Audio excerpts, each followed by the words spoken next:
India's Independence Day is right round the corner, and Vian and I have been enjoying learning all about our country through books and play. Something that I've been very mindful about as we work on different craft activities is trying to avoid the use of plastic. Have you ever paused and thought how much of single-use plastic is being used to make those tricolor flags you get at signals in shops every Independence Day? It's ridiculously a lot. We can do better than this. Let's show you how to make a DIY eco-friendly flag. Just by using easily available items from around the house. This flagpole can also be made with cardboard, bamboo or a pencil.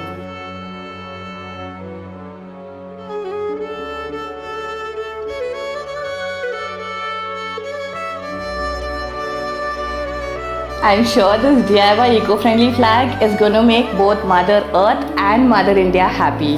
To a cleaner, greener India.